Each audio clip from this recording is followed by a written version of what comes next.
आशा करता हूँ आप लोग प्रकाश के पर्व दीपावली के बाद आप लोग स्वस्थ और अच्छी स्पिरिट के साथ होंगे।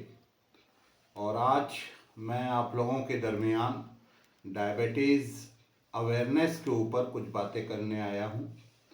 और आज का वीडियो थोड़ा लंबा होगा और मैं आप लोगों से ये अनुरोध करूँगा कि इस वीडियो को आप लोग अंत तक देखेंगे और लाइक और सब्सक्राइब हमारे YouTube चैनल को ज़रूर करेंगे। अब मैं अपने वीडियो पे आना चाहता हूँ। तो सबसे पहली बात ये कि डायबिटीज़ दो प्रकार की होती हैं। एक डायबिटीज़ मेलाइटस होता है और दूसरा जो होता है वो डायबिटीज़ इंसिपिडस होता है। ये शब्द जो है डायबिटीज़ मेलाइटस और डायबिटीज़ इंसिपिडस, ये ग्रीको लैटिन से लिया गया है, जिसको मीनिंग होता है जिसका डायबिटीज़ मेलाइटस का मतलब होता है profuse urination with sweetness, that is जिसको मीठा पेशाब भी कहते हैं, वो होना। और दूसरा डायबिटीज इंसिपिडस, इसमें भी एक्सेसिव यूरिनेशन होता है। इंसिपिड का मतलब होता है टेस्टलेस, उसमें जो होता है वो स्वीट यूरिन नहीं होता। तो सबसे बड़ी बात जो इसमें होती है कि डायबिटीज मेलाइटस और डायबिटीज इंसिपिडस, तो डायबिटीज मेलाइटस ज़्यादा कॉमन होता है और डायबिटीज इंसिपिडस जो होता है बहुत रेयर प्रेजेंटेशन इसका रहता है। डायबिटीज मेलाइटस में दो तरह की डायबिटीज मेलाइटस होते हैं। एक को टाइप 1 बोला जाता है, जिसको हम लोग जुवेनाइल डायबिटीज भी बोलते हैं, और दूसरा जो होता है उसको हम लोग टाइप 2 या एडल्ट डायबिटीज बोलते हैं। आप लोग देख ही रहे हैं कि डायबिटीज जो है ये एक बहुत बड़ी एपिडेमिक का रूप धारण कर ली है। और इसका जो अभी हमने लोकल सर्वे किया था, हम 2021 से डायबिटीज जागरूकता अभियान चला रहे थे यहाँ लोकली जौनपुर सिटी के अंदर। जितने नुक्कड़ हैं और जितने प्रोमिनेंट प्लेसेस हैं उसमें हम लोग पूरी टीम के साथ जाके रैंडम सैंपल हम लोग लेते थे और आज तक हम लोग ले रहे हैं। तो अब तक हमने 2,50,000 सैंपल लिए, जिसमें करीब 1 लाख के नॉन डायबिटिक हमको मिले और दूसरा जो हमको मिले जो डायबिटिक उसमें थे वो करीब करीब समझ लीजिए कि 85,000 मिले, और जो प्री डायबिटीज उसमें मिले हमको 50,000 मिले, और जो इंसुलिन डिपेंडेंट डायबिटीज मेलाइटस के पेशेंट थे IDDM जो वो हमको मिले 15,000। तो ये तो हमारे निजी लोकल सर्वे की आंकड़े हैं। अब हम लोग थोड़ा दुनिया के आंकड़े के बारे में बात कर लें तो इससे डायबिटीज की गंभीरता का पता चलेगा हम लोगों को।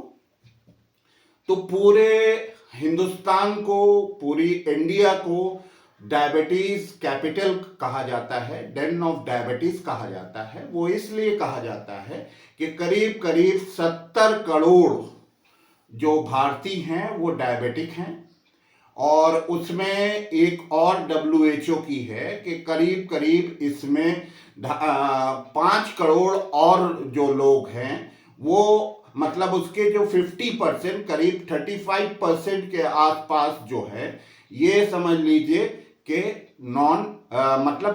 उन लोगों को पता ही नहीं है कि डायबिटीज है कि नहीं। तो अगर आप ये दोनों आंकड़ों को जोड़ दें तो करीब करीब 10 करोड़ हमारे भारत में डायबिटिक पेशेंट्स हैं। दूसरा, अगर हम लोग पूरी दुनिया की बात करें तो पूरी दुनिया में करीब करीब 60 से 65 करोड़ जो हैं वो डायबिटिक हैं। ये तो WHO का आंकड़ा है डायबिटीज के संबंध में। अब तीसरी बात जो हमने करनी है वो ये है कि डायबिटीज डायबिटीज जो WHO का आंकड़ा है कि हम कैसे क्लासिफाई करें कि कौन डायबिटिक है, कौन प्री डायबिटिक है और कौन नॉन डायबिटिक है। तो इसके लिए WHO ने जो गाइडलाइंस दी है उसमें 2 प्रकार से जांच करने के लिए कहा है, जिसको हम लोग फास्टिंग ब्लड शुगर या FBS कहते हैं, या पोस्ट पारेंडियल ब्लड शुगर जिसको हम लोग PPBS कहते हैं।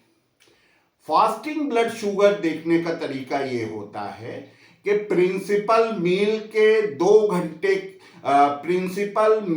के 2 घंटे के बाद जो है, जो आप टेस्ट करते हैं उसको हम लोग जो है वो PPBS बोलते हैं। और जो फास्टिंग होती है तो उसमें ओवरनाइट फास्टिंग करनी है। जैसे आपने सुबह आपको सैंपल निकालना है फास्टिंग ब्लड शुगर का, तो आप जैसे रात में भोजन लेते हैं 8 से 9 बजे, तो सुबह 8 से 9 बजे अगर आप निकालते हैं सैंपल तो उसको हम लोग फास्टिंग ब्लड शुगर बोलते हैं।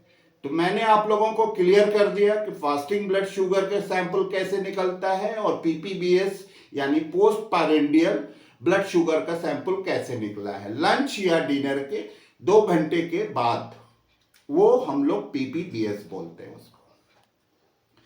अब हम लोग जो बात करते हैं कि जो WHO गाइडलाइंस क्या है।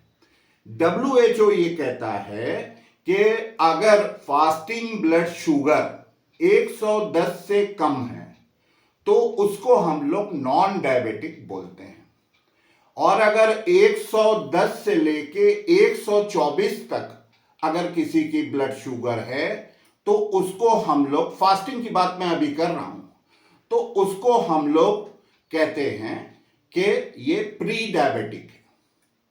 और अगर 125 से लेके 140 125 के बाद जो है, अगर 140 तक अगर किसी की शुगर रहती है तो उसको हम लोग कहते हैं डायबिटिक। तो मैंने आपको बता दिया कि प्री डायबिटिक क्या है, डायबिटिक क्या है और नॉन डायबिटिक क्या है। ये फास्टिंग ब्लड शुगर के आधार पे मैंने बताया। अब PPBS के आधार पे मैं आपको बता देता हूं कि अगर किसी की PPBS 140 से कम है तो वो नॉन डायबिटिक है। अगर कोई 140 से 199 के बीच में है, यानी 200 से कम के बीच में है, तो वो प्री डायबिटिक है। और अगर कोई मोर देन 200 है तो वो डायबिटिक है। अब हम लोग आते हैं जो WHO गाइडलाइंस के हिसाब से मैंने आपको क्लासिफिकेशन कर दिया। अब हम लोग आते हैं कि इसका कॉज क्या है, जो ये एक एपिडेमिक की तरह से फैल रही है, तो इसका कॉज क्या है, कारण क्या है। इसका जो सबसे पहला कारण जो है वो ये है कि स्ट्रॉन्ग फैमिली हिस्ट्री। दूसरा जो सबसे ज्यादा इंपॉर्टेंट है वो है अनहेल्दी लाइफ स्टाइल, यानी सेडेंट्री हैबिट। अभी हम आपको गिना देते हैं, फिर मैं आपको एक्सप्लेन करूंगा। तीसरा जो है वो है अनहेल्दी फूड या अनहेल्दी डाइटरी हैबिट्स। और चौथा, लास्ट बट नॉट लीस्ट, जो है वो स्ट्रेस है। तो सबसे पहला जो मैंने आपको पॉइंट बताया कि अगर किसी को स्ट्रॉन्ग फैमिली हिस्ट्री है तो उसको घर के, चाहे वो यंग हो, चाहे एडल्ट हो या एजेड हो, उनको बैटरी ऑफ इन्वेस्टिगेशंस करके जरूर देखना चाहिए। मगर इसमें एक समस्या भी आती है। हमारे इंडिया में अभी भी ये कस्टम है कि अगर आप किसी को जांच लिखते हैं तो वो जांच से कतराते हैं, और जांच से कतराने के बाद जो है वो अगर आपसे जांच करवा भी लेते हैं, और अगर गॉड फॉरबिड जांच जो है वो नॉर्मल आ जाती है, तो उनको ये लगता है कि डॉक्टर साहब ने बिना फजूल की जांच करा दी और जो है इसमें जो है, और जांच नॉर्मल भी आई। मगर उनको ये नहीं पता कि जो नॉर्मल आई तो वो उनके हित में ही अच्छा है, क्योंकि अगर आपको डायबिटीज का पता लगाना है तो WHO की भी गाइडलाइन से बिना जांच के कैसे पता लगेगा कि आप डायबिटिक हैं या प्री डायबिटिक हैं, ठीक है, या नॉन डायबिटिक हैं। तो इन सब चीज़ों का पता लगना ये जो है ये बहुत ज़रूरी है, बहुत आवश्यक है। और इसके लिए मैं एक सुझाव भी आप लोगों को दे सकता हूं कि साल में एक बार जो भी मतलब 20+ हैं, 30+ हैं या उससे ज़्यादा एज के लोग हैं, उन लोगों को ये चाहिए कि साल में एक दिन डिसाइड कर लें, चाहे वो उनकी बर्थडे का दिन हो, उस दिन डिसाइड कर लें और उस दिन ज़रूरी इन्वेस्टिगेशंस करवा के ज़रूर देख लें। क्योंकि डायबिटीज जो है ये लाइफ स्टाइल डिसऑर्डर है और इससे काफ़ी कॉम्प्लिकेशंस भी होते हैं। जैसे आपको आंखों पे ऑप्थेल्मोपैथी हो सकती है, आपको ब्रेन में आपके प्रॉब्लम, आपको सीवीए वगैरह हो सकते हैं, हार्ट पे प्रॉब्लम डायबिटिक कार्डियोमायोपैथी हो सकती है, आपकी आंतों पे कॉम्प्लिकेशन हो सकते हैं जिसको डायबिटिक गैस्ट्रोपेरेसिस बोलते हैं, आपके नेल्स वगैरह, फूट में जिसको हम लोग डायबिटिक फूट, वो एक अलग विषय ही है, बहुत बड़ा विषय है वो, उसके लिए हम लोग बाद में बात करेंगे। और इस तरह के सारे मतलब रेटिनोपैथी हो सकती है, आंख पे आपके कॉम्प्लिकेशन हो सकता है। तो ये सब चीज़ों की जानकारी जो है ये आपको जांचों के आधार पे ही मिल सकती है। और दूसरी बात ये कि ये सब जो कॉम्प्लिकेशंस हैं, आप इन कॉम्प्लिकेशन को रोक भी सकते हैं क्योंकि ये एक दिन में नहीं होते। इसको होने के लिए भी 10 से 15 साल लग जाते हैं। कोई भी अनकंट्रोल्ड डायबिटिक वाले स्थिति में पहुंचते पहुंचते भी उसको एटलीस्ट 10 साल से ज़्यादा ही लगते हैं। इसीलिए हम लोग इसको हनीमून फेज भी बोलते हैं, क्योंकि आप डायबिटिक हुए तो आप फौरन ही आपको कॉम्प्लिकेशन स्टार्ट नहीं हो जाते। तो इसमें आपको कम से कम 10 साल का एक जो विंडो पीरियड रहता है, इसी को हम लोग हनीमून फेज भी कहते हैं। जैसे मैरिड कपल्स होते हैं तो उनके शादी के 8-10 साल बहुत अच्छे, बहुत लव और बहुत उससे कटते हैं, उसके बाद खटास शुरू होती है। उसी तरीके से डायबिटीज में भी कॉम्प्लिकेशन के स्टेज पे पहुंचने के लिए आपको कम से कम 10 साल मिनिमम लग जाते हैं।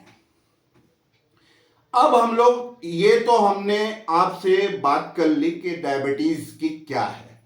अब जो सबसे जो इंपॉर्टेंट पॉइंट जो मैंने डिस्कस किया कि अगर स्ट्रांग फैमिली हिस्ट्री है तो आप उसको आवश्यक उसमें जांच करा के जरूर देखना चाहिए। भले आप 6 महीने पे नहीं करा के आप साल भर पे कराएं, मगर जांच बहुत जरूरी है। यही एक टूल है जो आपको बताता है कि आप डायबिटिक हैं या आप नॉन डायबिटिक हैं या आप प्री डायबिटिक हैं, आपका रिवर्सल कितना पॉसिबल है, नहीं है। ये सारी चीजें जो हैं आपको जांच, जिसमें एक जांच की भी जरूरत बहुत जरूरी होती है जिससे हम लोग कंट्रोल का पता करते हैं, जिसको हम लोग ग्लाइकोसाइलेटेड हेमोग्लोबिन कहते हैं, HbA1c के नाम से आप लोग जानते भी होंगे।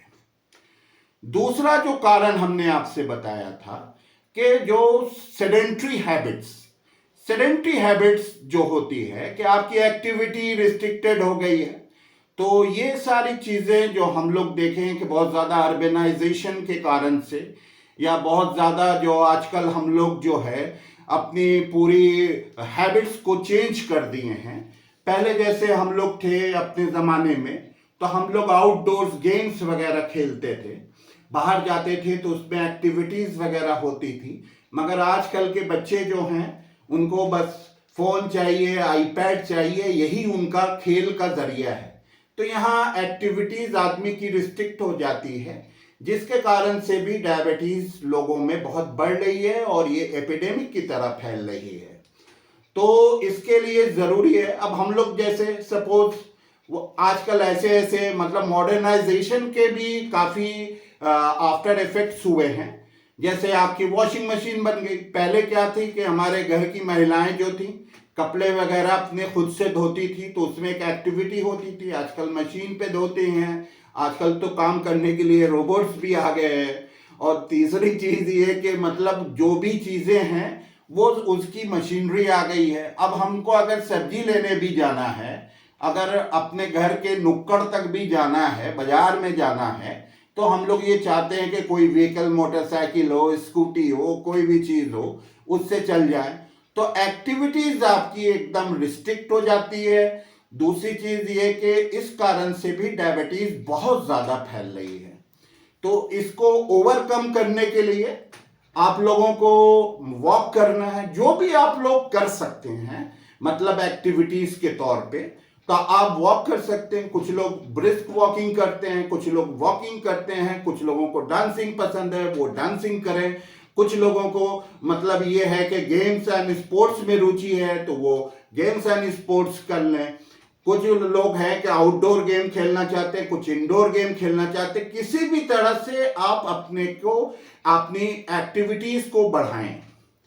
ये जो मैंने आपको पहले कारण के ऊपर जो मैंने आपसे कहा था कि जो सेडेंट्री हैबिट्स है, इसको आप ब्रेक करेंगे, तभी जाके ये डायबिटीज को हम लोग कंट्रोल कर सकते हैं। दूसरी चीज जो हमने आपसे बताई कि unhealthy food habits. Unhealthy food habits में जो चीज मैं सबसे पहले आपको बताना चाहूंगा कि आजकल एक ट्रेंड हो गया है कि स्विगी से मंगा लो, तो इससे मंगा लो, तो बर्गर खा लो, तो ऐसे खा लो। तो ये सब चीजें जो हैं एक बहुत बड़ा कारण के रूप पे आई हैं। हम लोग घर का बना हुआ फ्रेश खाना नहीं खा के बाजार से खाना मंगा के खा रहे हैं, और ये सब चीजें भी काफी पॉपुलेशंस को अफेक्ट कर रही हैं।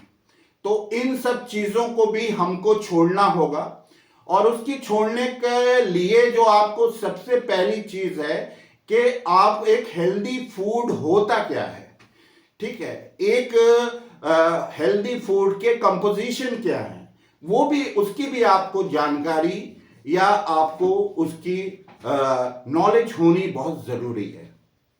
तो सबसे पहली चीज हम लोग बता दें कि जो हमारा बैलेंस डाइट है, वो बैलेंस डाइट में प्रोटीन कम से कम 60% होना चाहिए, 20% कार्बोहाइड्रेट होना चाहिए, कार्बोहाइड्रेट भी हमारे लिए आवश्यक है, और 20% उसमें प्रोटीन की मकदार भी होना चाहिए। ऐसे भी हम लोग डाइट प्लान्स देते हैं जिसमें इसका बहुत ध्यान देना जरूरी है। अब जैसे क्या है कि हमारे यहाँ की जो एडिबल क्रॉप्स हैं वो राइस है या व्हीट है।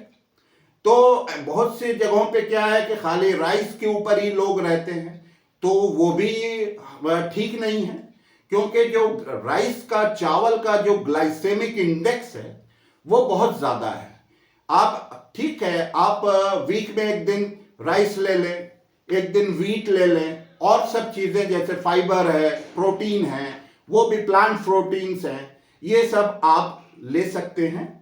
तो उसमें जो सबसे बैलेंस डाइट के रूप में है, ना आप खाली चावल लें और ना ही आप खाली गेहूं का इस्तेमाल करें अपने भोजन में। आप क्या करें कि उसको मिक्स ले लें, थोड़ा गेहूं ले लें, उसमें चना मिला दें, उसमें ज्वार मिला दें, उसमें मक्का मिला दें, मिला के आप उसका वो बनाएं, और इस तरीके से अपने भोजन को कंपोज करें, तब तो वो एक बैलेंस डाइट के रूप में रहेगा।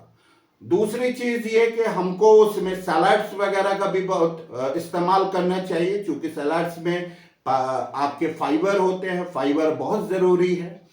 तीसरी चीज ये कि प्रोटीन भी होना चाहिए, तो उसमें नट्स वगैरह का भी हम लोग इस्तेमाल करें, उसमें सेवन करें, ठीक है। उसमें आप चने का इस्तेमाल कर सकते हैं, आप मटर का इस्तेमाल कर सकते हैं।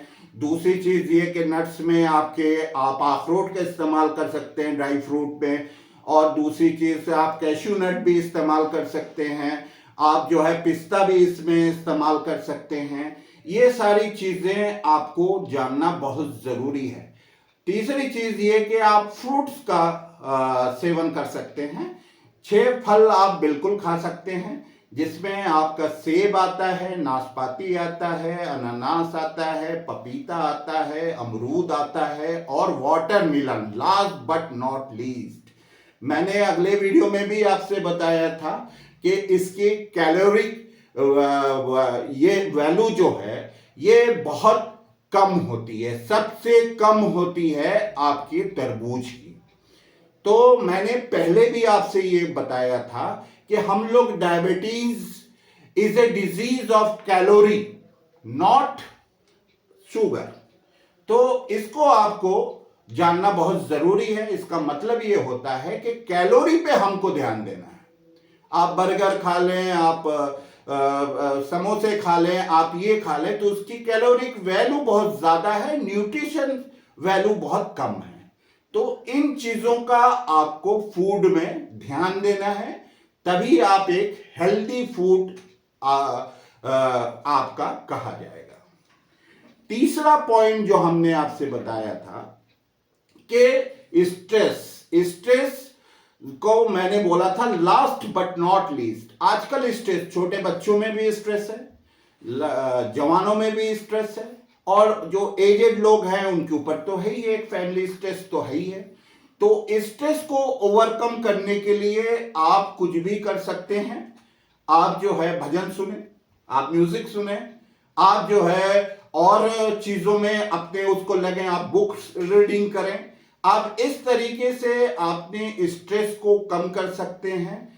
आप कोई भी गैजेट्स वगैरह रखें जिससे आप लिसनिंग म्यूजिक वगैरह है, ये सारी चीज़ें अपनी इन स्ट्रेस को कम करने के लिए चीज़ें कर सकते हैं। आप एरोबिक्स वगैरह करें, ये सारी चीज़ें करें जिससे आपकी स्ट्रेस वगैरह बहुत कम हो जाएगी। आप मेडिटेशन करें, आप जो हैं आप उसमें और भी चीज़ें कर सकते हैं। जो जिसको जो अच्छा लगे वो कर सकते हैं, मगर जिससे आपकी एक्टिविटीज हो, आपकी सेडेंट्री लाइफ जो है वो ब्रेक हो। तो इन सब चीज़ों का आपको ध्यान रखना बहुत ज़रूरी है। और जो सबसे इम्पॉर्टेंट चीज़ मैं आपको बताना चाहूँगा, आजकल एक नई टर्मिनोलॉजी आई है जिसको डायबिटिसिटी कहते हैं। इसके लिए हम लोग नेक्स्ट वीडियो में आपसे आएंगे। तब तक के लिए हमें इजाज़त दें। नमस्कार।